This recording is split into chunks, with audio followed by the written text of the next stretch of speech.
kuzaliwa Tanzania. Sijuti, sijuti, sijuti. Tupendane. Tanzania ndio nchi yangu. Maadili, weledi, roho ya taifa langu. Uzalendo ndio dira na mwongozo wangu. Nchi yangu kwanza, mengine baadaye. Tuna deni kubwa na kazi hii lazima tuifanye. Kwa ujasiri mkubwa tuifanye pamoja na mikono tushikane. Gomvi wa vyama mimi naona hauna maana. Tunajenga nyumba moja sasa kwa nini? Kiona tunayumba ujue tunawasahau wahenga. Tanzania ni kama nyumba, wote tuna haki ya kujenga. So siache mlango wazi ili mgeni apishe hodi. Vizazi na vizazi vifaidi matunda ya kodi. Najivunia Tanzania wenye power. Na uaminia upendo ndio dawa. Tushikilie na usiponyoke, right? Tujisifie sehemu yoyote, right?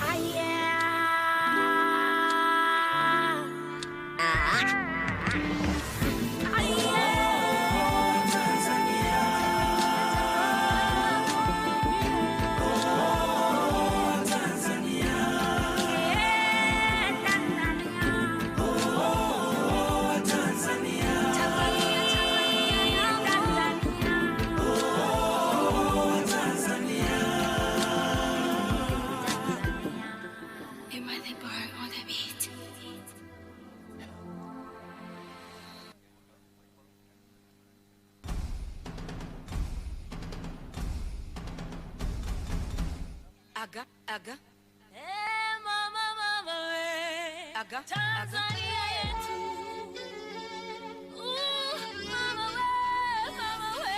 Tanzania wangu ni muungano wetu. Tofauti zetu zisibadili kitu. Tanzania wangu ni muungano wetu. Na tofauti zetu zisibadili kitu. Tulinde, tudumishe, tulinde Tanzania. Tulinde, tudumishe, tulinde Tanzania.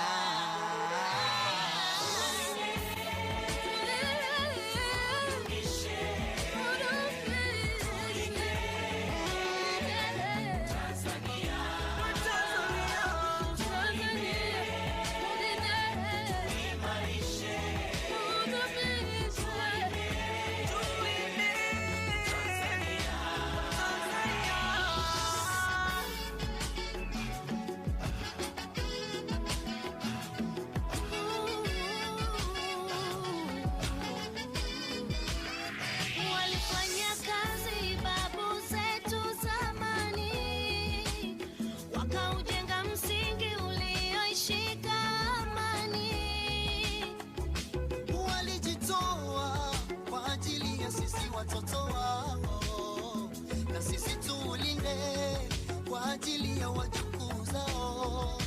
Walifanya kazi babu zetu wa zamani, wakaujenga msingi ulioshika amani.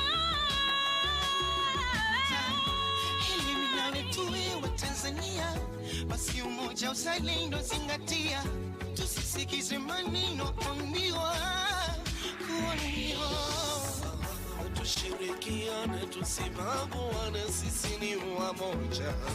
Udumu na hakika ni juu yetu. Wachache wanatuzingua, kutumia siasa kutusumbua. Tusiache kuwakumbusha umuhimu wa Tanzania. Mimi ni sehemu ya moja wetu. Udumu na hakika ni juu yetu. Wachache wanatuzingua, kutumia siasa kutusumbua. Tusiache kuwakumbusha umuhimu wa Tanzania. Lugha moja kama 120. Hii ni hoja, utu, utamaduni na kujiamini. Hekima, busara, bahari ya juu vinahitajika kulinda muungano. Sisi wamoja, wikipitu. Familia moja, wikipitu. Sini baba moja, mama mbali mbali. Hivyo ni damu moja, shetani kaa mbali. Bendera moja la rangi mbali mbali. Shetani kaa mbali. Shetani kaa mbali.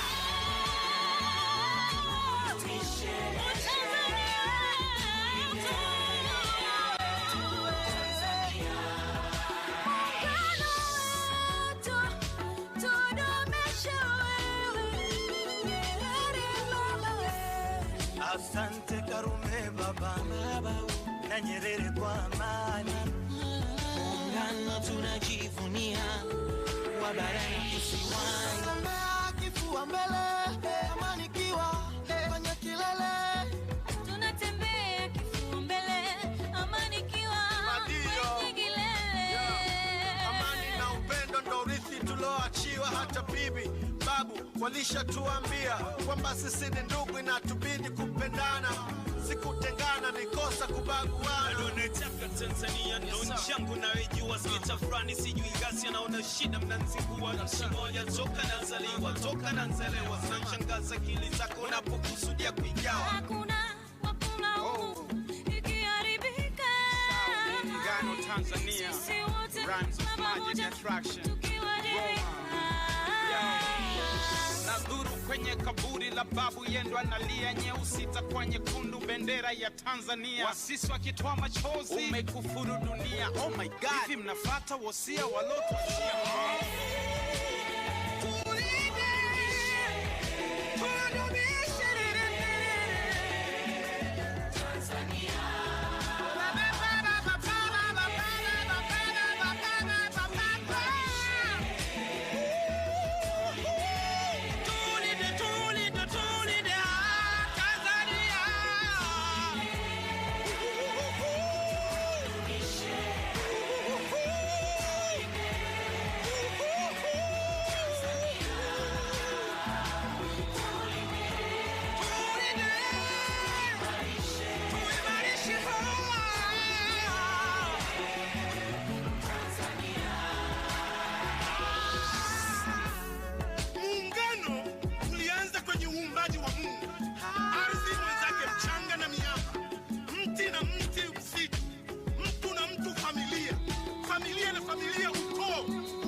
Tanzania wetu ni muungano wetu.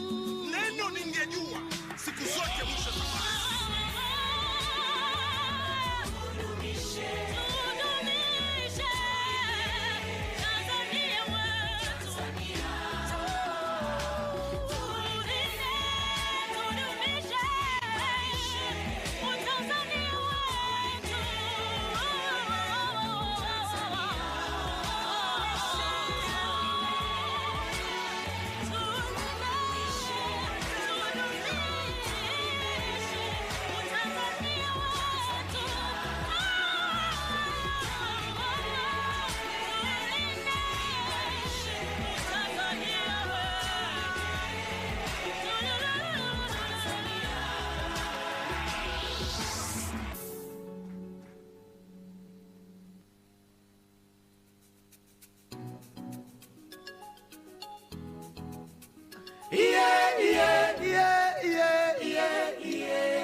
Taifa letu, nyumbani kwetu, tumepewa na Mungu, fahari yetu, hazina yetu, tumejengwa kindugu, utu wetu, lugha yetu, alama za tunu zetu, ardhi yetu, urithi wetu, zilikofichwa mali, akulinde Mola, akulinde, alinde mipaka yako, akulinde Mola, linde anga lako na ardhi yako.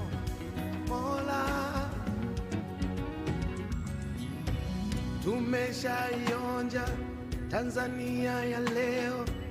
Tumekula vya kwake, tumekunywa vya kwake. Tanzania ya jana ilitengenezwa na wajana, tumeifaidi leo kwa kazi waliofanya. Tuwatengeneze wale wajao, waikute iko salama. Tanzania ya neema, Tanzania yangu, nakupenda, nakuombea. Akulinde Mola, akulinde, alinde mipaka yako, akulinde Mola, linde anga lako, ardhi yako Mola.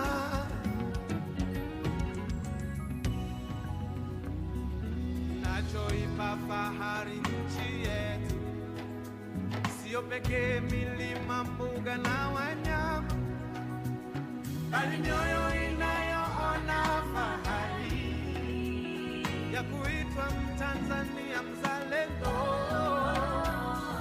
Inachoipa ukubwa nchi yetu, si mipaka pekee wala wingi wa watu, ile neema ya wakukubali kufa kwa kupigania maslahi yake. Mola akulinde Tanzania yangu, akulinde Mola, Mola akulinde, alinde watoto wako wote,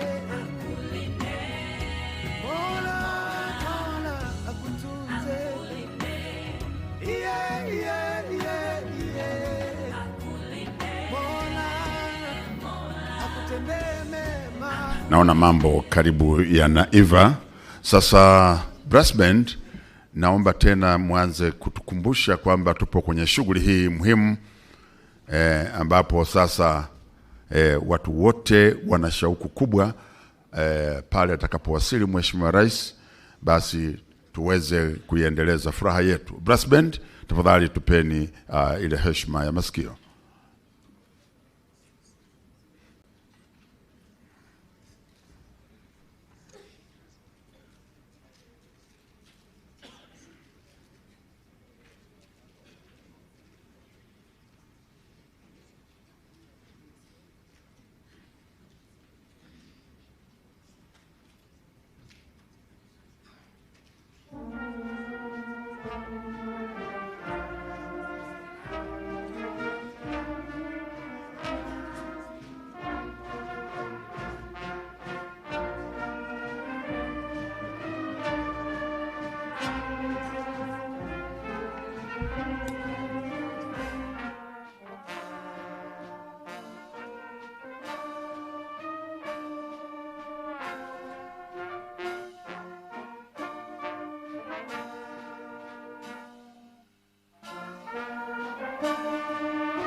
Naona mambo yameiva. Naomba tafadhali tu stand by. Brass band mwe tayari kumpokea Mheshimiwa Rais wa Jamhuri ya Muungano wa Tanzania.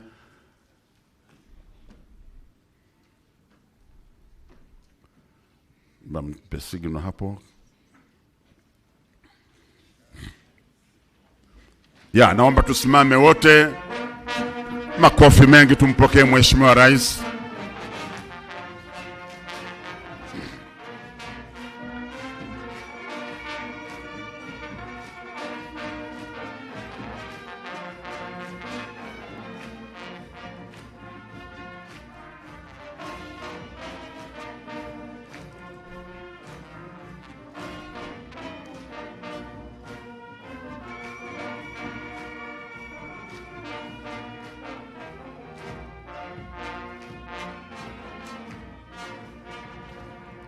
Naomba tuendelee kusimama tafadhali. Mheshimiwa Rais wa Jamhuri ya Muungano wa Tanzania, kwa heshima kubwa ya tukio hili la kihistoria kwetu wa Tanzania, naomba uturuhusu tuianze ratiba yetu kwa kuimba wimbo wa taifa na ule wa Afrika Mashariki. Brass band.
Mheshimiwa Rais wa Jamhuri ya Muungano wa Tanzania, leo tumekutana kwa tukio kubwa la waweze kutoa sala na dua.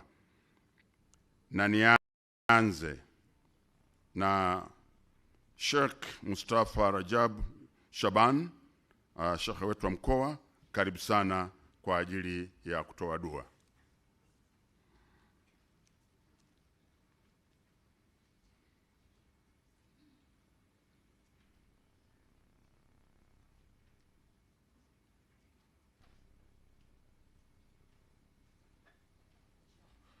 Bismillahirrahmanirrahim.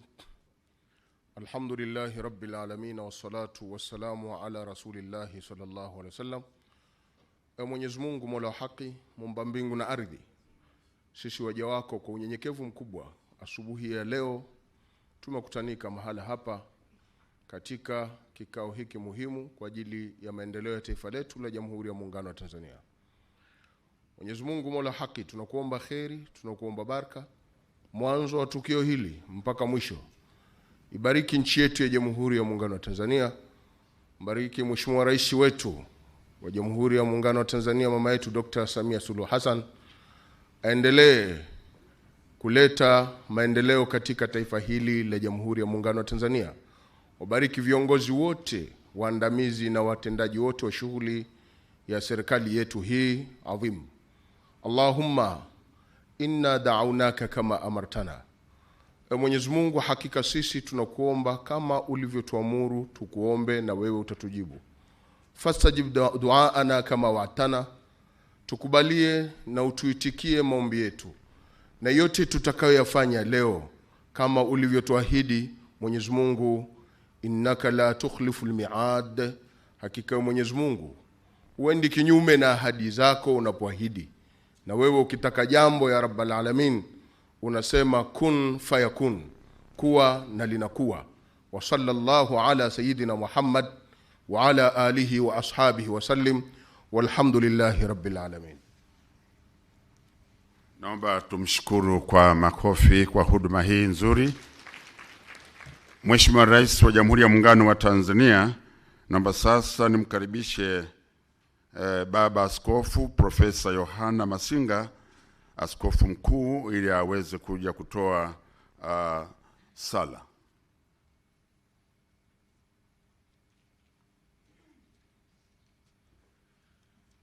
Tuombe.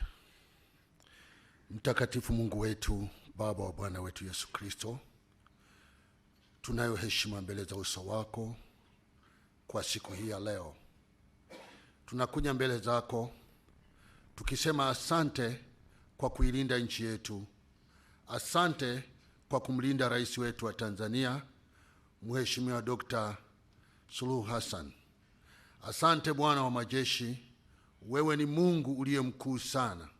Ulitupa mjakazi wako Samia ili aweze kuiongoza nchi hii kwa wakati huu.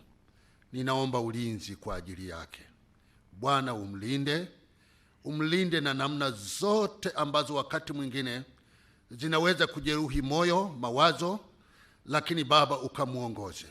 Linda taifa letu, na kwa tendo hili linalofanyika leo likawa ni tendo la baraka katika taifa. Ni katika jina la Bwana wetu Yesu Kristo. Amen. Naomba tumshukuru Askofu Profesa Masinga kwa huduma hii kwa niaba ya makanisa yote ya CCT. Mheshimiwa Rais, naomba sasa ruhusa yako nimkaribishe Mheshimiwa Padre Rafael Maligite, Katibu Mkuu wa Jimbo Kuu Katoliki la Dodoma na mwakilishi wa Baraza la Maaskofu Tanzania.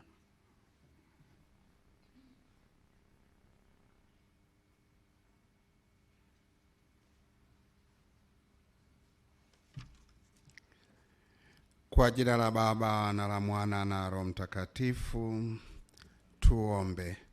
Mungu Baba yetu mwema, muumba wa kila lililo jema, tunapojiandaa kuanza mwaka mpya wa utekelezaji wa shughuli za kiuchumi, tunajikabidhi kwako uwe msimamizi wetu katika matumizi mazuri ya kile tunachokusanya na tunachopata kutoka kwa wahisani wetu.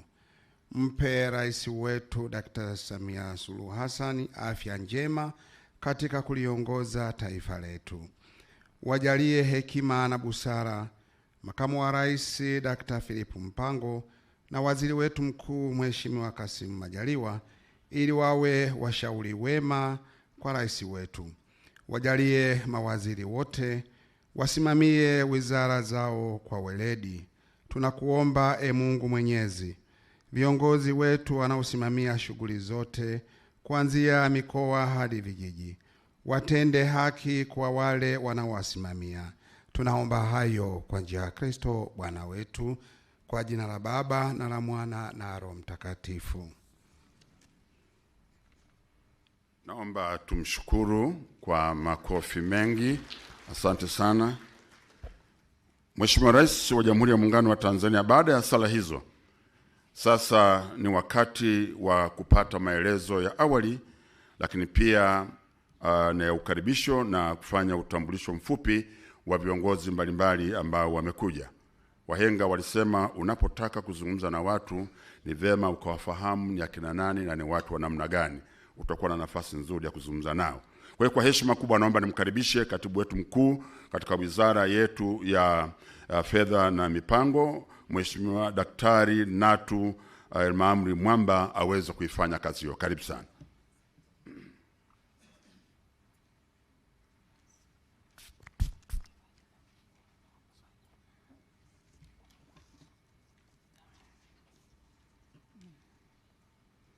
Your Excellency Dr. Samia Suluhu Hassan, the President of the United Republic of Tanzania, before I continue with my welcoming remarks, allow me to introduce the guests who have joined us on this important occasion. Her Excellency herself, Dr. Samia Suluhu Hassan, President of the United Republic of Tanzania, Honorable Dr. Mwigulu Lameck Nchemba Madelu, Minister of Finance and Planning, Honorable Angela Jasmine Kairuk, Minister of State, President's Office, Regional Administration and Local Government, Excellency Manfredo Fanti, Economic Union Ambassador to the United Republic of Tanzania, Honorable Ali Suleiman Amir, Deputy Minister, President's Office, Finance and Planning, Revolutionary Government of Zanzibar, representing Honorable Dr. Saada Mkuya Salum, Minister of State, President's Office, Finance and Planning, Revolutionary Government of Zanzibar, Honorable Dr. Suleiman Said Jafo, Minister of State, the Vice President's Office, Honorable Abdallah Hamis Ulega, Minister of Livestock and Fisheries, Honorable Suleiman Masoud Makame, Minister, Blue Economy and Fisheries, Revolutionary Government of Zanzibar, Honorable Mary Masanja, Deputy Minister, Natural Resources and Tourism, representing Honorable Mohamed Mchengerwa, Minister, Natural Resources and Tourism. Honorable Fatma Rajab, Deputy Permanent Secretary, Ministry of Foreign Affairs and East African Cooperation, representing Honorable Dr. Stegomena Lawrence Tax, Minister of Foreign Affairs and East African Cooperation, Excellency Cedric Merel, EU Head of Cooperation to the United Republic of Tanzania, Honorable Rosemary Senyamule, Regional Commissioner, Dodoma, Permanent Secretaries present from URT and RGZ, Deputy Permanent Secretaries present from URT, RGZ, Dodoma Regional Defense and Security Committee, heads of diplomatic missions and international organizations, Mr. Emmanuel Tutuba, Governor, Bank of Tanzania, Head of Public Institutions presence, religious leaders, government officials from ministries, independent departments and agencies, regional secretariats and local government authorities from the United Republic of Tanzania and Revolutionary Government of Zanzibar, private sector and civil society representative. Na wasalimu kwa jina la Jamhuri ya Muungano wa Tanzania. At this important occasion, I extend my heartfelt gratitude to Dr. Samia Suluhu Hassan, the President of the United Republic of Tanzania, for cordially accepting our invitation and joining us here today. Your Excellency, Madam President, first of all, I'd like to welcome you to this signing ceremony for 3 financing agreements under the new framework of cooperation between the European Union and the United Republic of Tanzania for a period of 7 years from 2021 to 2027. Your Excellency, Madam President, the new 7-year cooperation framework between Tanzania and the European Union began in June 2020 with the participation of sectoral ministries, government departments and agencies, non-government organizations, the European Union, and member state countries of the European Union, where 3 priority areas were agreed. The agreed priority areas were green deals, human capital, and employment and good governance. Your Excellency, Madam President, you will recall that during your visit to Belgium in February 2022, you met Honorable Ursula von der Leyen, the President of European Union, and you were informed that the European Commission has contributed grants allocation to Tanzania to the tune of euro 703 million, which equals to 1.781 trillion in a period of 7 years. These funds have been directed to various projects in the country as per the priority areas of the new framework between Tanzania and the European Union. That is the Multi-Annual Indicative Program, MIP, for Tanzania. And this is for the period from 2021 to 2027, which is divided into 2 phases. The first phase has a total amount of euro 426 million, which equals to 1.07 trillion Tanzanian shillings, which is equivalent to 60%, and was planned to be committed for 4 years before the midterm review. The remaining amount, which is euro 277 million, equivalent to Tanzanian shillings 701.42 billion, will be committed after the midterm review.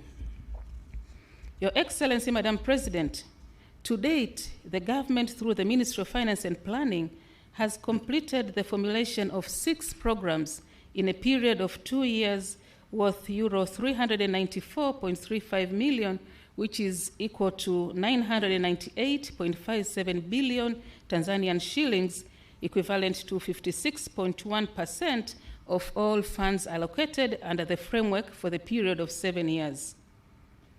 The amount of 106 million euros, which is Tanzanian shillings 385.08 billion, has been allocated as a budget support aiming at enhancing public policy and regulatory reforms in respective sectors. These projects are implemented in 2 main approaches, which are budget support as a government preferred modality and direct to project funds through international organizations and civil society organizations in close collaboration with the European Union and sectorial ministries. Your Excellency, Madam President, the program which have been formulated to date under the MIP 2021-2027 are as follows. Number 1, gender transformative action in Tanzania with a value of euro 70 million, equivalent to 117.67 billion Tanzanian shillings, which is implemented by the Ministry of Community Development, Gender, Women, and Special Groups. The second one is Digital for Tanzania, an e-government support program with a value of euro 35 million, equivalent to 88.83 billion T shillings, implemented by the Ministry of Communication and Information Technology. The third one is Green and Smart Cities program with a value of euro 75 million, which is equivalent to 190.36 billion, implemented by the President's Office, Regional Administration and Local Government, TAMISEMI.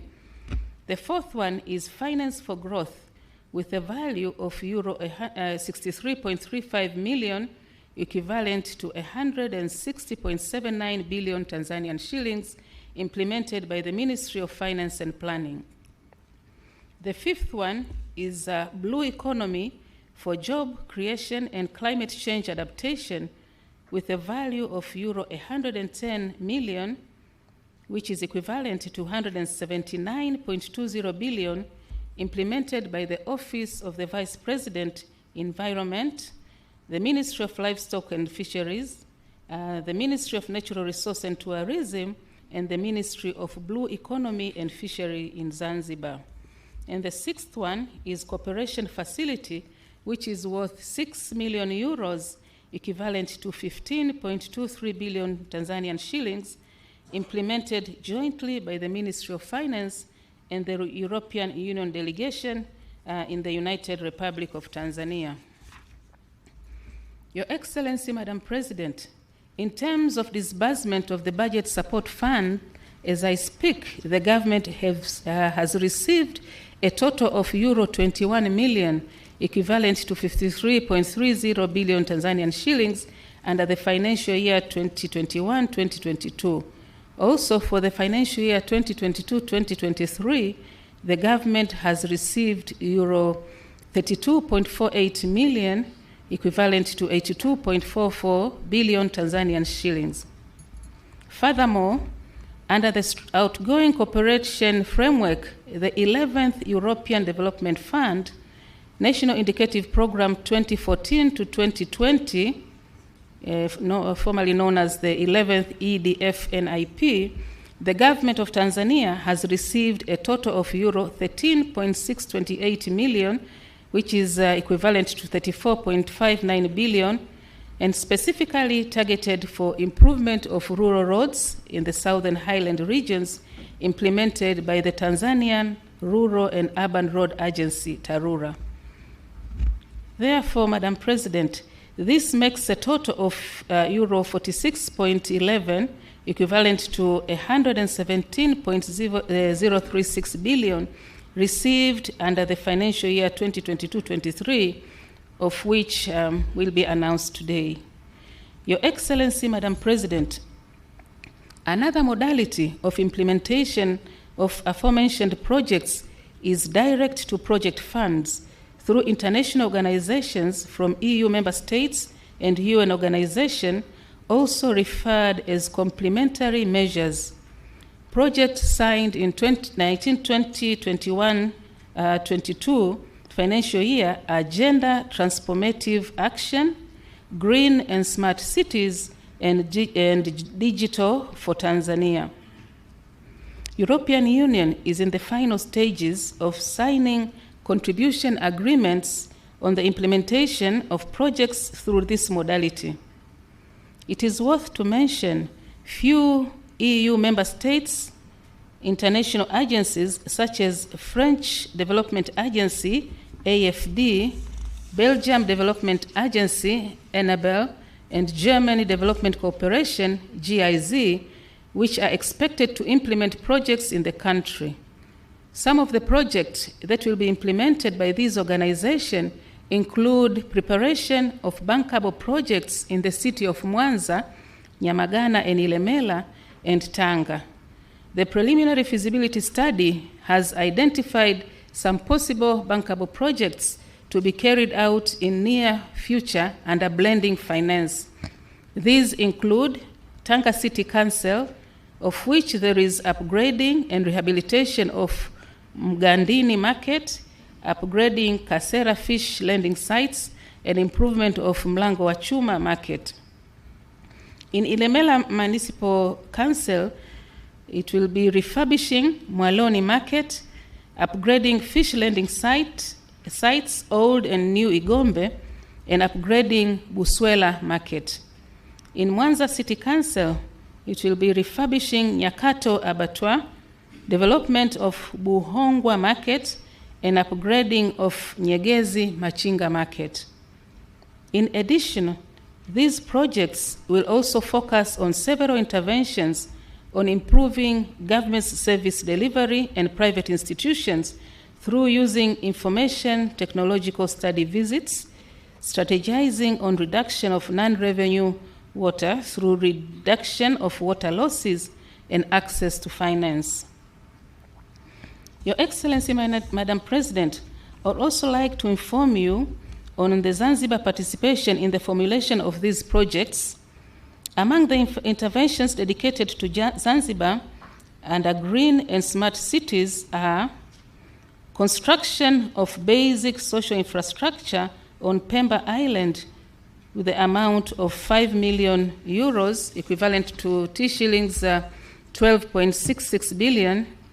Currently, the procurement process is ongoing to select an NGO that will implement the project. Further, the complementary support and agenda program is also focused on the following. An amount of euro 4 million has been allocated to Zanzibar to address gender-based violence, in particular for women and children. This project is implemented by UN Women in collaboration with the Ministry of Gender in Zanzibar.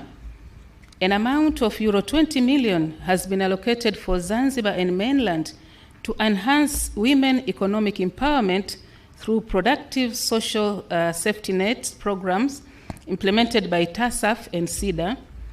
An amount of euro 6 million is allocated to support financial institutions such as Impact Fund to contribute directly through local finance institution and also indirectly through the financial sector business environment to increase women access to finance, promoting green and digital opportunities.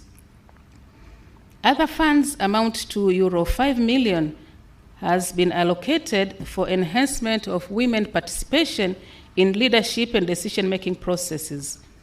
These funds aim to promote equitable social norms, attitudes, and behavior, promoting gender equality and fostering at community and individual level. Under the new program of Blue Economy and Finance for Growth, an amount of euro 78 million and euro 33.35 million is allocated for complementary support respectively, where discussions are still ongoing on the interventions to be implemented in Tanzania mainland and Zanzibar. Your Excellency, Madam President, today we will sign 3 financing agreements for programs formulated in the year 2022. These are Blue Economy for Job Creation and Climate Change Adaptation, euro 110 million, Finance for Growth, euro 63.35 million, and Cooperation Facility, euro 6 million. These projects aim to improve the public finance ecosystem and booming blue economy sector in the country. In addition, as mentioned above, EU will today announce the funds disbursed for budget support.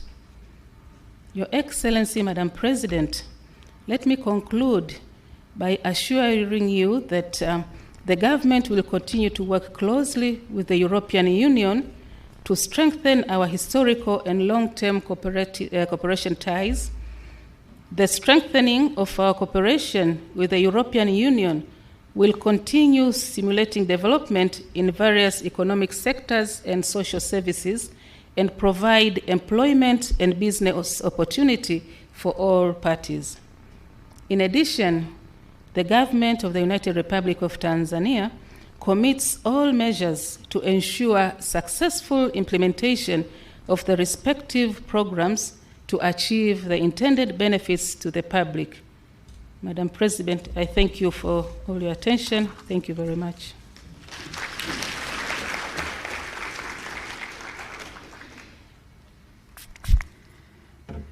Mheshimiwa Rais wa Jamhuri ya Muungano wa Tanzania, tunamshukuru sana Katibu Mkuu kwa kutoa maelezo ya awali ambapo amegusia maeneo yote ya ile miradi ambayo tafadhiliwa na msaada huu wa wenzetu wa Umoja wa nchi za Ulaya, lakini pia hata matumizi yake, na amegusa maeneo mbalimbali na pia kuhakikisha kwamba mambo yote yatakwenda kama ilivyopangwa. Naomba tumpongeze kwa makofi mengi sana. Mheshimiwa mgeni rasmi, naomba sasa kwa heshima kubwa nimwalike kiongozi wetu wa ujumbe huu wa nchi za Umoja wa nchi za Ulaya, Mheshimiwa Balozi Manfredo Fanti aje atoe maelezo. Your Excellency, may I now welcome His Excellency Ambassador Manfredo Fanti to come forward and deliver his remarks on behalf of the delegation.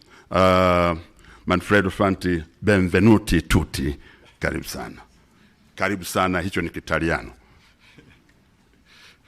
Asante sana. This is very nice. Your Excellency, President Samia Suluhu Hassan, President of the United Republic of Tanzania, Honorable Minister Mwigulu Lameck Nchemba, Honorable Angela Yasmin Kairuki, Honorable Minister, Honorable Minister Selemani Jaffo, Honorable Representative Deputy Minister Suleiman Amir, Honorable Deputy Minister Mary Masanja, Honorable Abdallah Hamis Ulega, Honorable Suleiman Masoud Makame, and also Honorable Governor of the Central Bank Emmanuel Tutuba, and government officials, ladies and gentlemen, religious leaders and colleagues from the European Union. Habari za mchana. It is a great honor for me to celebrate the disbursement of 140 billion Tanzanian shillings grant to the national budget in the presence of Your Excellency and dignitaries. The disbursement of this budgetary support to the Treasury coffers indeed deserves such a symbolic communication event witnessing our close cooperation. This amount is part of the different EU grant budget support operations that we have put in place together with the government of Tanzania for the period 2021-2027, and which have a total budget of 637 billion Tanzanian shillings. There are different ways of contributing to the sustainable development of Tanzania. Some of them are very visible. If you directly finance a school or a hospital, there is a tangible infrastructure, and the proof of your contribution is really brick and mortar. But today, we are here about a different modality that we have agreed with the Tanzanian government, and as you said, this is the preferred modality by the Tanzanian government. And this is something that we have been working on together for years, and by contributing to the national budget and by aligning ourselves to the policies of the country, looking at its medium-term reforms. We believe in this approach because of the ownership it creates in the partner country. However, it has also a downside, the fact that we lose the external visibility of our funding because we cannot show something that you can concretely touch. But this is clearly not true today. The truth is that a combination of the two modalities is necessary, including also the development of private investment. With this idea in mind, the European Union has designed a new strategy that is called Global Gateway. Its aim is to contribute to infrastructures that can be transformative for the country in the fields of transport, energy, climate change, digitalization, education, and health. To catalyze such big investments, we intend to bring in public and private finance. This new offer was therefore developed with the EU member states, the European development banks, and the European private sector, all gathered under the single banner of Team Europe. A concrete example of the Global Gateway in Tanzania is the upcoming construction of the 88 megawatt Kakono hydropower plant in the Kagera region, worth 780 billion Tanzanian shillings and made possible by a grant of the European Union of 94 billion Tanzanian shillings. The deal was signed during the EU-Tanzania Business Forum in February this year. The EU is also prepared to partner with Tanzania in strengthening the port of Dar es Salaam as the East African Global Gateway. Together, we could aim to unblock the port's full potential, drive economic growth, and create a prosperous future for Tanzania and the entire East African region. Also, developing green urban mobility, including the implementation of the bus rapid transit system in Dar es Salaam and in other Tanzanian cities. We can enhance efficiency, reduce emissions, and provide accessible and reliable public transportation options for the Tanzanian citizens. Your Excellency, in that exact same spirit, we support your clear vision for economic reforms in Tanzania through raising foreign direct investments and creating conditions for private sector-led growth. The reforms your government has started have been noticed not only by the European government, but also by the private sector, which is showing a growing interest in Tanzania, and we are very happy about that. In order to contribute to these efforts, the European Union is making use of several financing tools. This is why we are using EU grants to leverage loans from European finance institutions, thus increasing viability and affordability of projects. This will be, for example, the case of the second phase of the water supply program in the city of Mwanza to start in the near future. We also provide financial guarantees to de-risk projects or line of credit with the same ambition of boosting investments. The Tanzanian shillings 700 billion credit lines announced during the business forum by the European Investment Bank to Tanzanian commercial banks for SMEs development, notably in the field of gender and blue economy, are examples of blending finance and guaranteeing loans, and that have already started contributing to the national agenda. Indeed, more than 50% of those funds are ready to be disbursed to these banks by the end of this month of July. More than 9,500 beneficiary SMEs have already been identified, signed contracts with the banks, and shall benefit from this funding, among which 3,500 are women-led. But these financial instruments are not the only ones in our array of tools. The budget support modality, object of our gathering today, obviously, has a different objective, but we believe that the complementarity between support to the private sector and funding of the national policies may have a multiplying effect worth more than the sum of its components. The so-called budget support dialogue, one of which took place yesterday in these same premises, focuses more specifically on reforms in sectors like urban development, gender, digitalization, agriculture, finance, blue economy, and energy. These are indeed many, and in the future we might agree to focus on the most strategic ones to increase further delivery and impact.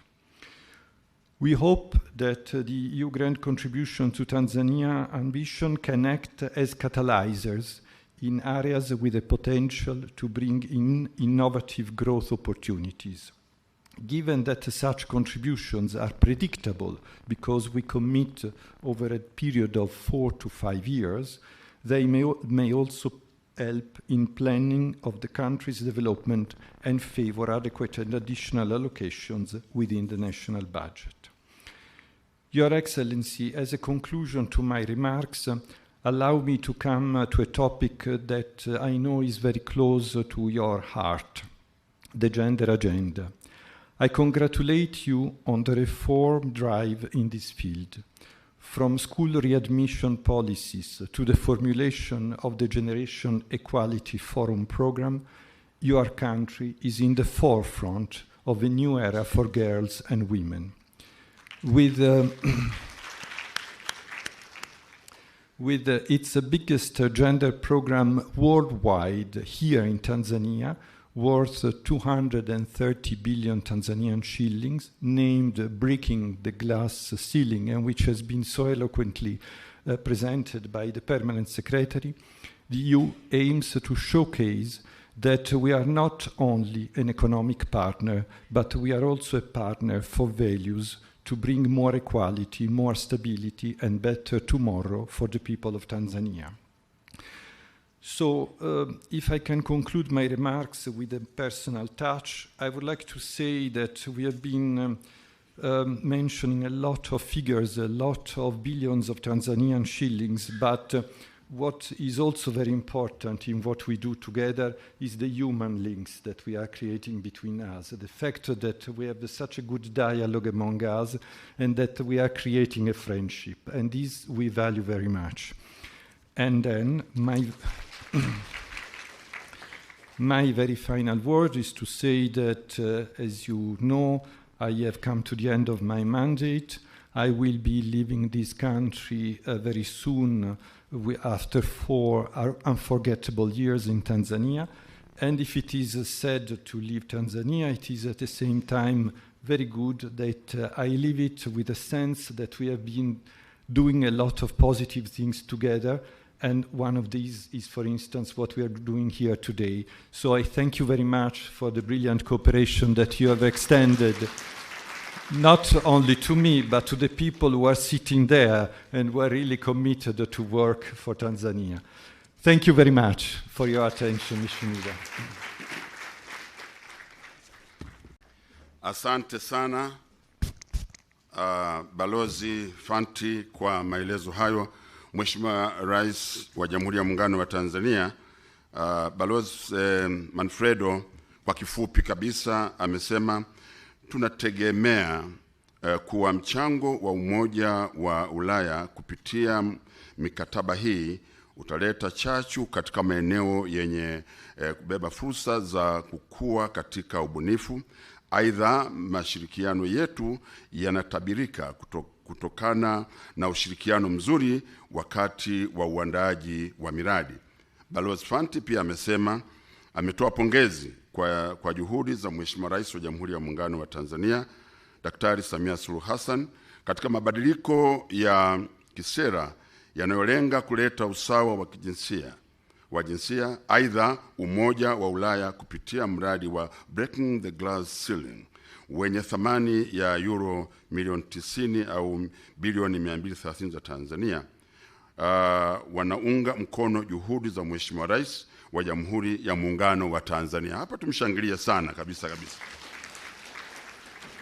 Lakini mwisho, kwa unyenyekevu mkubwa, anasema anaondoka Tanzania na moyo mpana na kuamini kuwa Tanzania itafikia malengo yake ya maendeleo.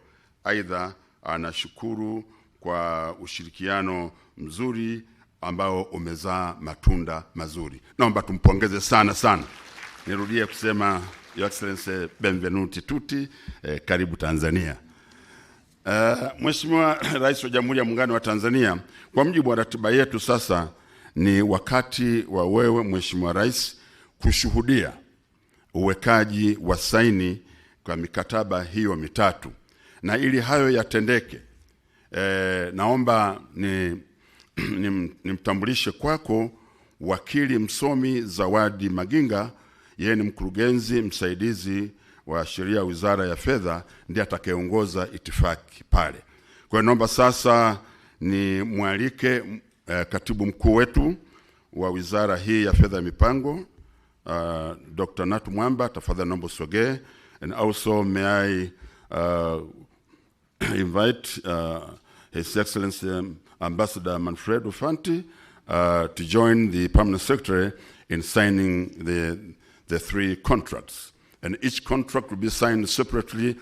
You will exchange the contracts and you'll show to His Excellency the President and show the public, and that will be the order for the 3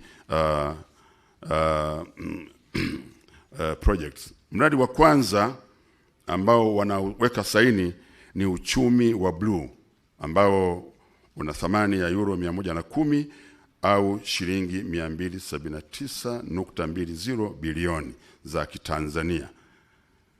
Sasa utasaidia katika kuleta mabadiliko ya tabia nchi katika pwani zetu za Tanzania bara na kule Zanzibar. Kwa hiyo wanaweka saini na tuwe tunawaombea taratibu, kwa sababu mambo haya ni mazito na mazuri. Wanabadilishana kwa utulivu mkubwa, halafu watamuonyesha Mheshimiwa Rais wa Jamhuri ya Muungano wa Tanzania kwamba kweli tulichoahidi tumekitenda. Naam, wanasimama sasa. Wanamwonyesha Mheshimiwa Rais makofi mengi sana.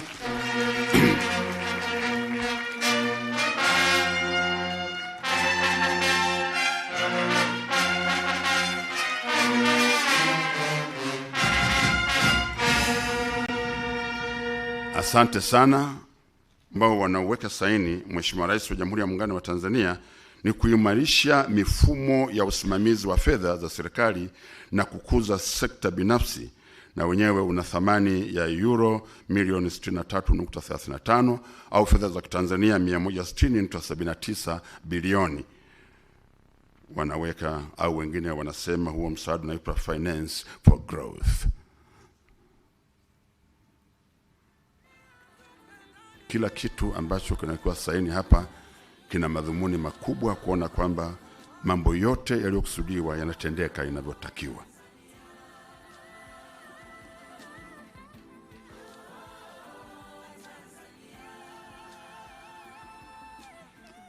Naam, wamemaliza, wanamwonyesha Mheshimiwa Rais tena. Naomba tuwapigie makofi mengi kabisa.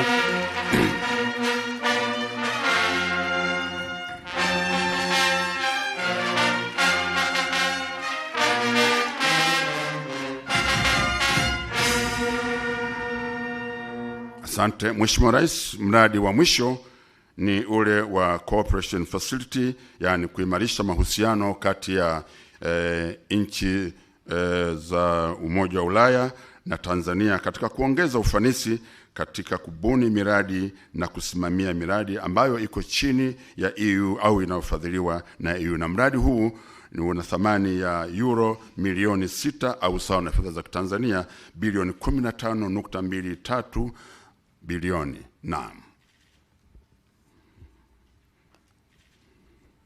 Kila kitu kimewekwa kimkakati.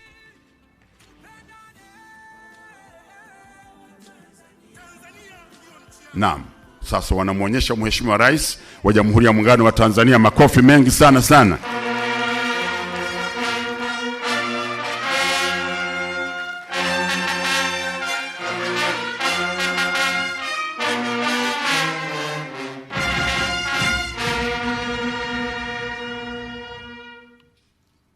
Naam, baada ya kazi hii nzuri, naomba tena tuwapongeze kwa makofi mengi kabisa kabisa. Maana kama Mheshimiwa Rais anapiga makofi, maana yake mambo yamefika mahali pake.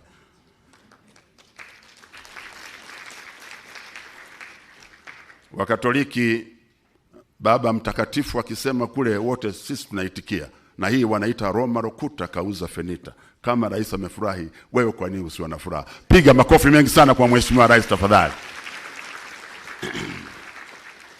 Mheshimiwa Rais wa Jamhuri ya Muungano wa Tanzania na mgeni wetu rasmi kwenye shughuli hii, hatua inayofuata sasa ni kutangaza ule msaada wa kibajeti, na hivyo basi naomba tena uniruhusu nimwalike Mheshimiwa Balozi Manfredo aje hapa mbele aweze kutoa maelezo ya hii mpango huu mzima wa tangazo nataka kulitoa hapa. Your Excellency Ambassador Manfredo Fanti, I welcome you again to the podium to do what we call, to do the announcement of the budget support funds disbursed by EU in the financial year 2022-2023 and handing over of the official documents to the government. Karibu sana. Naomba tumpigie tena makofi mengi na bila kufanya kazi hiyo.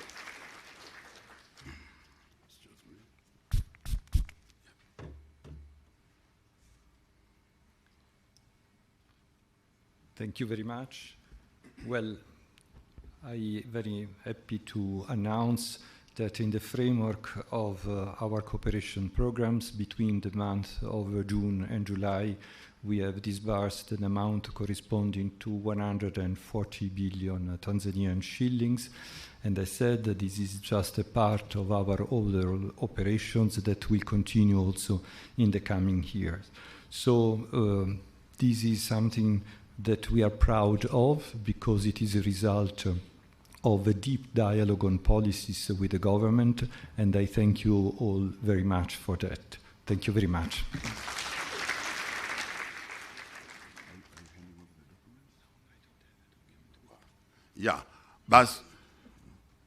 Basi anasema kwa kweli tamko hilo alilolitoa halitakiwi hata kuambatana na ushuhuda mwingine, kwa sababu tunaaminiana. Alichukueni kama ni jambo la kweli. Piga makofi mengi sana kwake. Na alikwisha mnongoneza Mheshimiwa Rais wa Jamhuri ya Muungano wa Tanzania. Kwa mjibu wa ratiba yetu, napenda tu niseme Mheshimiwa Rais kwamba tukio hili limeshuhudiwa na wewe mwenyewe, lakini pia wamesikia wahusika ambao ni waziri wetu wa fedha na mipango, Mheshimiwa Daktari Mwigulu Lameck Nchemba Madelu mbunge, lakini pia na naibu waziri kutoka ofisi ya Rais, fedha na mipango kule Zanzibar, Mheshimiwa Ali Suleiman Amea. Naomba usimame tafadhali Rais akuone kwamba uko hapa kwa ajili ya tukio hili. Kwa hiyo kwa kuwatangaza hawa, manake wamekubaliana kabisa kwamba mzee ametamka lilo la kweli. Baada ya hapo, Mheshimiwa Rais wa Jamhuri ya Muungano wa Tanzania, ni shauku ya kila mmoja humu ndani, hata wa Tanzania na huko nje, wakusikilize ili ukitoa maneno, heshima yote na maelekezo kuhusu tukio hili adhimu ambalo ni la kihistoria, la kitaifa, la kimataifa, na linafanyika hapa kwenye ardhi hapa ya Dodoma kwa Mama Rosemary Senyamule, mkuu wetu wa mkoa, ambaye kila siku anasema Dodoma ni fahari ya Watanzania. Kwa naomba nimkaribishe sasa Mheshimiwa Waziri wa Fedha Daktari Mwigulu Lameck Nchemba Madelu mbunge, aje atoe maelezo mafupi na kukaribishe uifanya kazi hiyo. Tumpe makofi mengi sana Mheshimiwa Waziri.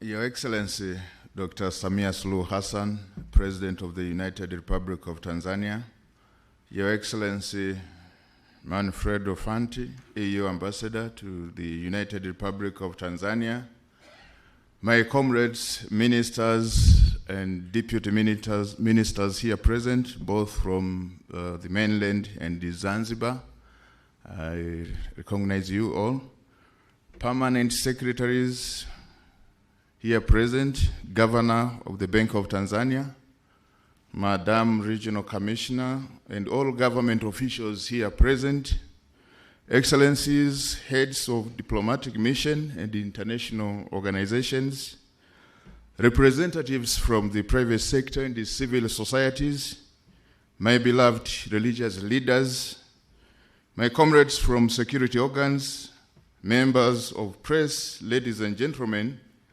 na wasalimu kwa jina la Jamhuri ya Muungano wa Tanzania. At this important occasion, may I extend my sincere gratitude to you, Madam President, for accepting our invitation and joining us here today.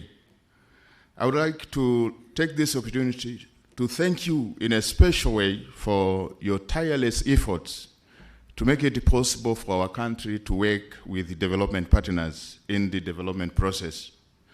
Madam President, you have unlocked a lot of negotiations and pending discussions which were hopelessly stuck for quite a while.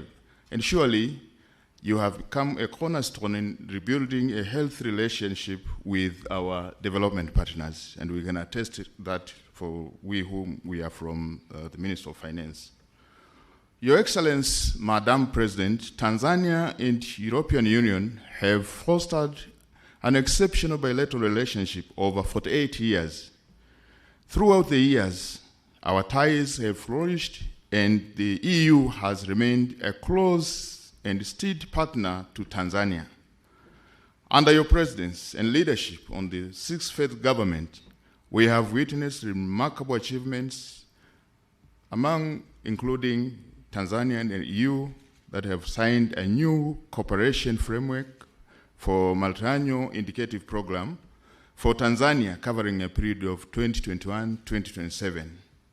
This framework signifies our commitment to collaboration and development with EU, with a resource envelope of 703 million euros, equivalent to 1.9 trillion.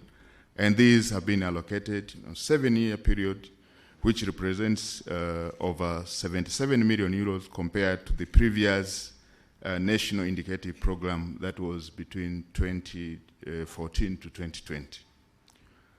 Madam President, during your tenure, we have also strengthened our relationship with European Investment Bank, which has been instrumental in financing development projects. Notably, we can mention the disbursement of 12 million US dollars out of 67.87 million US dollars for improvement of regional airports, which includes the Kigoma Airport, the Tabora Airport, Bukoba Airport, Sumbawanga, and the Shinyanga airports.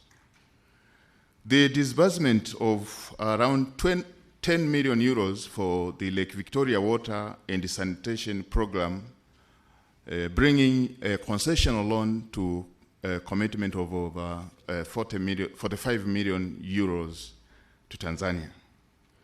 The reopening of opportunities for the European Investment Bank to support Tanzanian private sector, which has been your target every time, to the private sector, including commercial banks. The government has given a no objection to the European Investment Bank to advance soft loans to commercial banks, and this includes over 100 million to NMB, 150 million to CRDB, 20 million to KCB, and 7 million to EcoBank, and they are specifically directed to SMEs, women, and youth.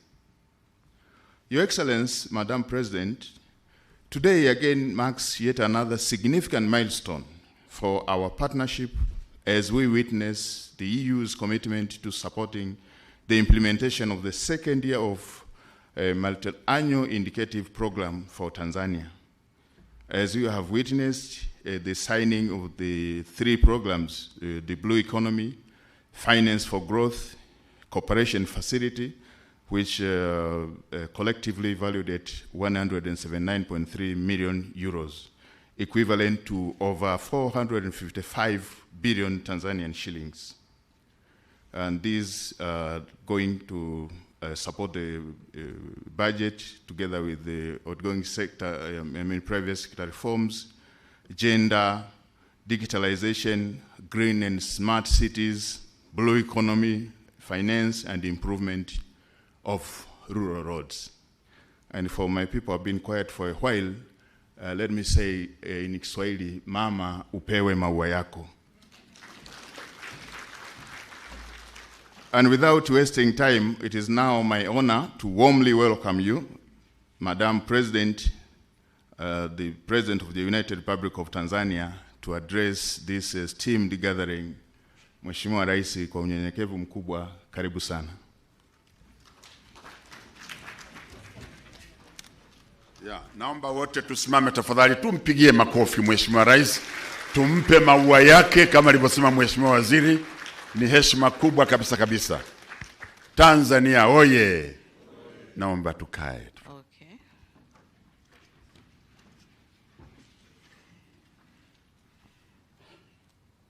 Dr. Mwigulu Lameck Nchemba, Minister for Finance and Planning, honorable ministers and deputy ministers from both Tanzania, mainland and Zanzibar with us here, permanent secretaries and deputy permanent secretaries, Your Excellency Manfredo Fanti, European Union Ambassador to the United Republic of Tanzania, Excellencies Ambassadors from the European Union member states, Your Excellency Cedric Merel, EU Head of Cooperation to the United Republic of Tanzania, Governor of the Central Bank of Tanzania, Madam Rose Senyamule, Dodoma Regional Commissioner. I've seen some district commissioners here with us from the Dodoma region. Thank you for coming. I also acknowledge the presence of security organs from Dodoma region. Thank you for coming. representatives from the private sector and civil society organizations, religious leaders, government officials, members of the press, invited guests, ladies and gentlemen.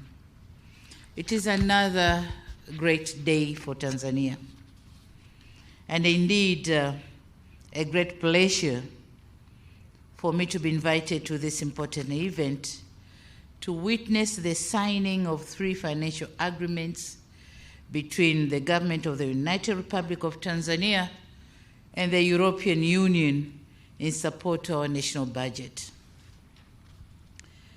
I humbly wish to express my profound appreciation to Your Excellency Ambassador Manfredo Fanti, the Minister for Finance and Planning, Dr. Mwigulu Lameck, and the teams from the European Union and the government of the United Republic of Tanzania that made this event a reality and a successful one. This grant will significantly contribute to an accelerated implementation of development programs in our country.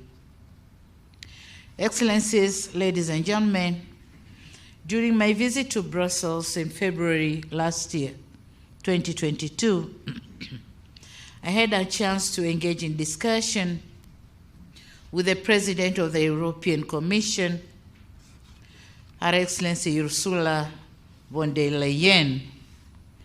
I'm delighted that one of the outcomes of that visit was the formulation of programs which have triggered this second disbursement of 46.11 million euro, following the first disbursement of 21 million euro dished out in June last year.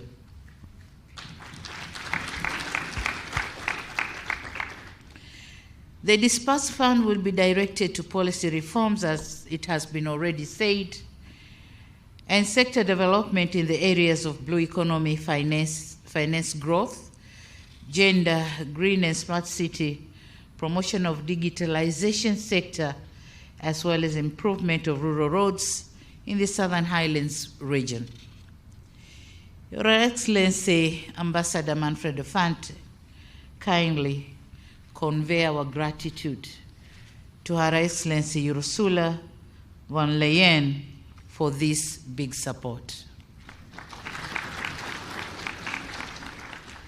Excellencies, ladies and gentlemen, for decades, the European Union has been one of our strategic partners in development and an inspiration in our quest to pursue progress and prosperity for our people. This is testified by the amount of financial support that has been extended to Tanzania.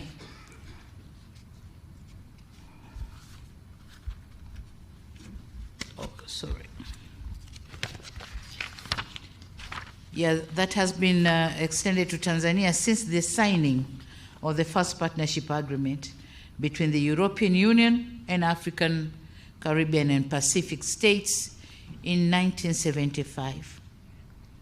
So far, Tanzania has received about 2.3 billion or million euros, which is equivalent to 5.9 trillion shillings as grants, and a huge amount of money on loans, but concession loans, not commercial loans, from the European Investment Bank.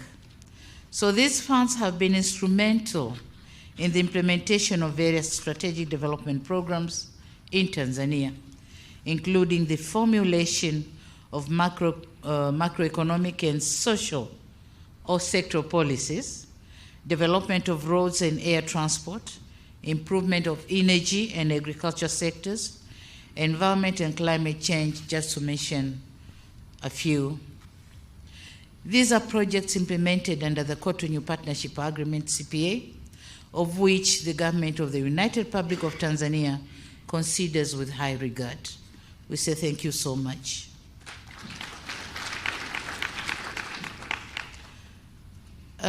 Ladies and gentlemen, we recently have witnessed the signing of 3 programs under EU-Tanzania Annual Action Plan 2022, and these programs include Blue Economy, and the amount of funds have been said, Finance for Growth, and Cooperation Facility, of which each one has certain amount of funds, a big chunk of funds actually. We have had the details of the programs during the remarks by the Permanent Secretary of the Ministry of Finance and Planning. I wish to take this opportunity to commend the commitment made by the EU as our key development partner to these programs and efforts made by both government experts and EU delegation that have culminated the signing of these agreements. The disbursement made as a grant to the government coffers is fully aligned with the strategic sectoral and Tanzanian development plans, particularly the National 5-Year Development Plan 3, Tanzania Development Vision 2025, and the Zanzibar Development Vision 2050. The programs will also complement the theme for the financial year 2023-2024 as adopted by the East African Community, which says accelerating economic recovery, climate change adaptation and mitigation, and enhancing productive sectors for improved livelihoods. So exactly the amount of money dispersed to Tanzanian government is going to accelerate those things and going in line with the East African Community theme for this financial year. Invited guests, ladies and gentlemen, earlier today I had a chance to meet His Excellency Ambassador Manfredo Fanti, who is about to end his tour of duty as the head of EU delegation to Tanzania. We very much appreciate his outstanding leadership. He really did a good job. During his tenure, great strides have been made towards promotion, strengthening, and deepening relations and cooperation between the United Republic of Tanzania and the European Union. It is also gratifying to note that during his tenure, the amount of trade between Tanzania and EU has nearly doubled from $1.3 billion in 2019 to $2.1 billion in 2022, accounting for about 10% of the total trade in 2022. It is also worth mentioning that the improved cooperation has witnessed an increase in number of tourists from the European Union from 362,393 in 2019 to 449,200 in 2022. And this accounts about 31% of the total visitors in 2022. We also note with appreciation that the organized Tanzania-EU Political Dialogue and Tanzania-EU Business Forum of February 2023 have paved the way for Tanzania's business community to the global economy. Before, it wasn't possible, but now the business community can go as far as they can. On another stride, as a result of the political dialogue held in February 2023, the window for the European Peace Facility has been opened for Tanzania in a bid to support peace operations and preventing terrorism across the region. That's another window opened for Tanzania. With all these achievements, it is indeed a great pleasure, and it was indeed a great pleasure, working with Ambassador Fanti, with the European Union team, in strengthening Tanzania-EU relations. We wish Ambassador Fanti the best of luck in his future endeavors, and please continue to be a good ambassador of Tanzania. Thank you so much.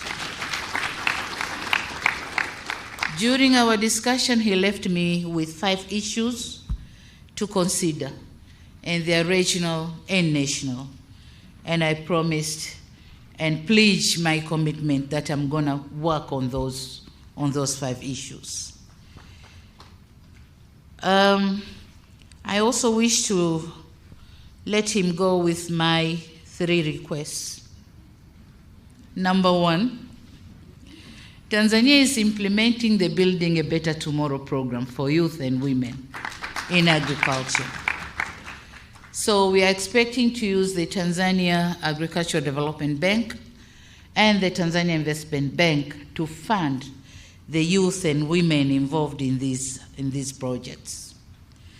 So my humble request is for the EU to consider the addition of 2 other banks, the Tanzanian Agricultural Development Bank and the Tanzania Investment Bank in the lending and loans program, which has benefited some other banks. Number 2 is my humble request for the completion of the ongoing process on the new partnership agreement between EU and OCP. And I'm requesting this because my government needs to know the new framework of the cooperation so that we get prepared. So I would like to see the agreement signed and my government get ready for the new cooperation under the new framework. And number 3, just looking for the possibilities of adding Mwanza Airport in the Airport and Roads project. Because Mwanza is becoming a hub of the ICGLR zone. Yeah, so being a hub, we need an international airport, also other infrastructure facilities that could be able to accommodate the neighbors to come to the hub and get the services they want. In conclusion, ladies and gentlemen, I want to reaffirm the commitment of the government of the United Republic of Tanzania to continue working closely with the AU for the mutual benefits. And finally, I wish to reassure that the funded programs shall be implemented with diligence and effectiveness. Thank you so much. Thank you very much for this offer. Thank you. Yeah. Jamani, naomba wote tusimame, tumpe makofi mengi sana Mheshimiwa Rais kwa jinsi ambavyo ameelezea furaha yake katika shughuli hii leo, lakini jinsi alivyozungumza na watu wa EU mpaka yote yakaweza kufanikiwa. Tumpe tena makofi mengi sana sana. Na amemthibitishia Balozi Fenty na wenzake kwamba serikali yake itasimamia kidete kuona kwamba fedha zote zitatumika inavyotakiwa na kwa misingi iliyokubalika. Haya ni mambo makubwa. Basi tena kwa niaba ya Watanzania wote tumpe makofi mengi Mheshimiwa Rais. Mheshimiwa Rais wa Jamhuri ya Muungano wa Tanzania, tunafahamu muda wako si mwingi, lakini kwa tukio hili tunaomba tupate picha chache za kumbukumbu kama ifuatavyo. Na niwaombe hapa nyuma kidogo tuwe na nafasi ili tuweze kukamilisha. Picha ya kwanza ni waheshimiwa mawaziri na manaibu waziri wote. Picha yetu ya kwanza hiyo, makatibu wakuu na manaibu wao wajiandae.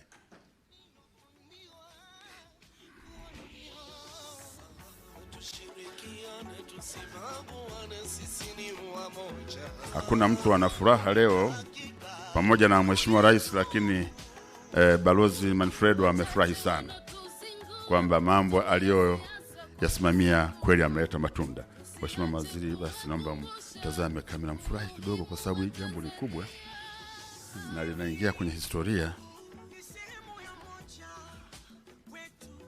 Naam. Naomba mtokee upande ule kule. Makatibu wakuu, karibuni. Na manaibu katibu wakuu.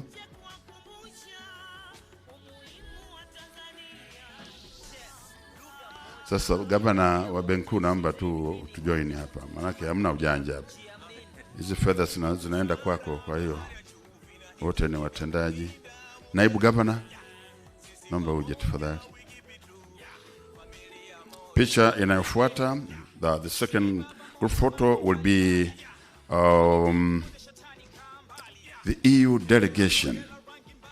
Yes, after this group photo, then followed by the EU delegation. Yeah. Mheshimiwane kwa vimo tu jamani. Yeah. Asante sana. Urefu ni amri ya Mungu, ufupi amri ya Mungu, lakini labda tu unene ndio juhudi zako jikoni.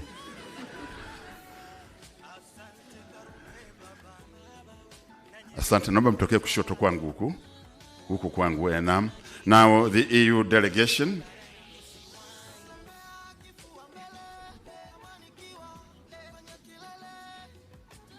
You're welcome.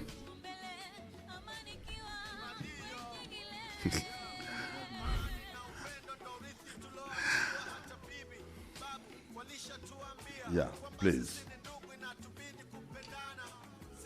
Make sure all distinguished ladies are flanked. Yes. Joe? That's very good. Now this is the EU delegation. Picha inayofuata ni viongozi wa dini. Naomba mjiandae mje hapa tafadhali.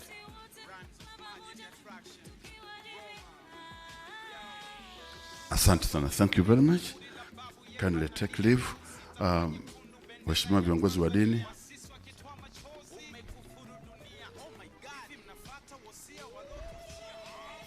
Viongozi wa dini wanatusaidia sana kwenye magumu wapo, kwenye mazuri wapo.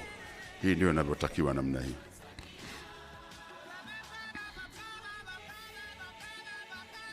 Sheikh naona mmefurahi. Picha inayofuata ni wakuu wa taasisi za umma na wale viongozi wa civil societies.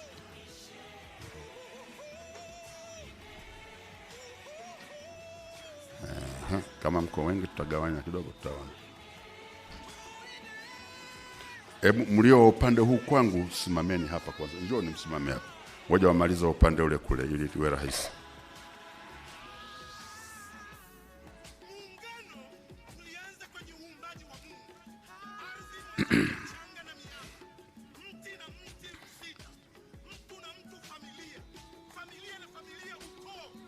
Naomba sogea kidogo hapa Masu. Yeah. Sasa naomba mfurahi kuwa mashirika mambo mazuri, halafu picha inaonekana mmekasirika, itu sio vizuri. Mko serious kweli. Hii ndio ninavyotakiwa namna hii. Yes. Asante, naomba mtokee kule kulia. Please, naomba becha pili. Karibuni. Mheshimiwa Rais, nilifuatwa hapa na watu wa civil societies. Sisi nikamwambia mmo tu kwa sababu haya mambo yote yanatuhusu wote. Naomba msogee kule mbele kadu. Naona hapa kwa Mheshimiwa Rais watu hawataki kuondoka.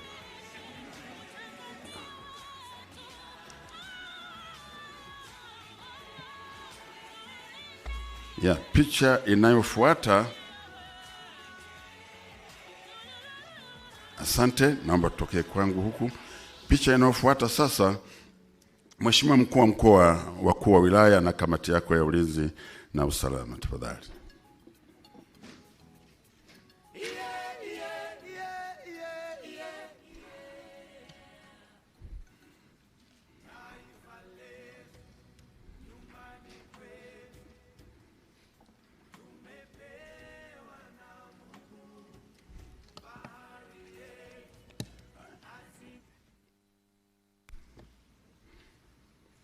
Naomba tufanye haraka kidogo. Ona Remedius disiwa Kongo na wangetamani wae katikati kidogo, lakini ndio mkuu wa mkoa yuko hapa. Wewe mzee mbona huko mfupi? Nenda kule mbele kabisa kule kwa askari pale uonekane na wewe. Furahini. Hawa ndio Dodoma, ni fahari ya Watanzania. Asante sana. Shukrani. Uongozi wa Wizara ya Fedha na Mipango, the management. Karibuni. Hii naona ndio itakuwa picha ya mwisho kama sitaelekezwa vinginevyo.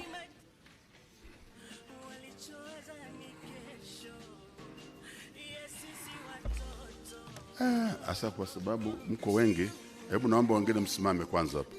Naomba msimame hapo. Njoo ni huko wote. Na kule naomba msimame wengine mliobakia tafadhali.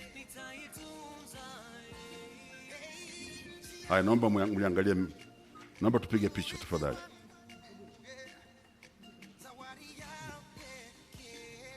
Asante.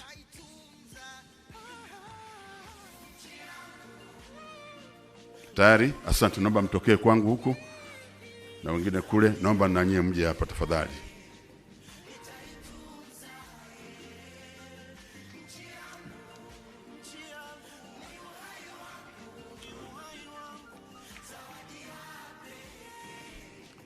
Naomba tufanye haraka tafadhali. Ukikosa hii picha hutaipata tena picha kama hii. Yes.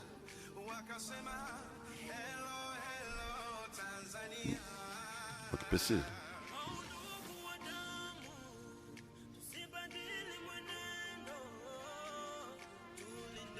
Asante, naomba mtokee huku.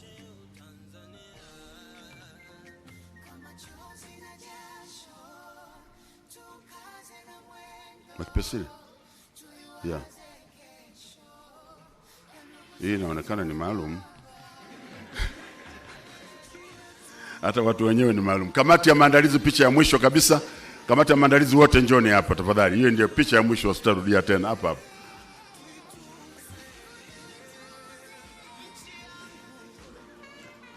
Haya, asante. Kamati ya maandalizi tafadhali. Mheshimiwa Rais, na mimi naomba hii niibie na mimi, maana yake sina picha nyingine.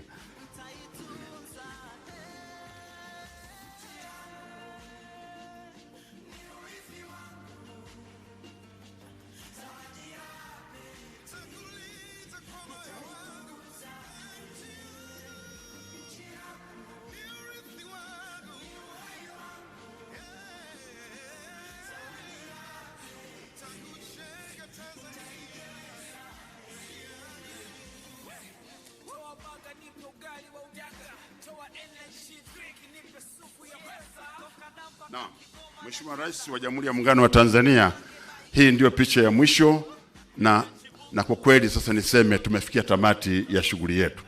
Kwa heshima kubwa naomba tusimame tuweze kumwaga Mheshimiwa Rais kwa furaha kubwa, na brass band tuongeze katika tukio hili. Makofi mengi kabisa kwa Mheshimiwa Rais anapoondoka nje ya ukumbi huu. Asante sana Mheshimiwa Waziri Mwigulu Nchemba, Katibu Mkuu na wote. Hakika jambo limekuwa ni zuri sana sana.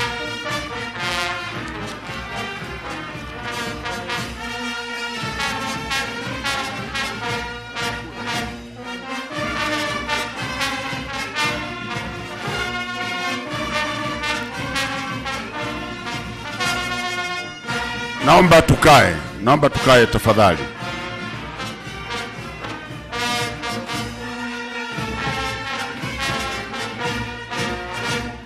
Basi niseme asanteni sana kwa ushirikiano wenu, na hapa tumefikia tamati. Kwa hiyo sasa tunaweza kuendelea na shughuli zetu. Tunaanza pia kusalimiana na wageni wetu na sisi wenyewe tukiagana. Mungu ibariki Tanzania, Mungu mbariki rais wetu. Asanteni sana. Thank you very much. Our colleague from the EU delegation, thank you for being with us here, and whatever you've done to us, really we appreciate. Thank you very much. Welcome again to Dodoma, the land of wine and grapes, and the only piece of land in the world that we harvest grapes twice a year. Thank you.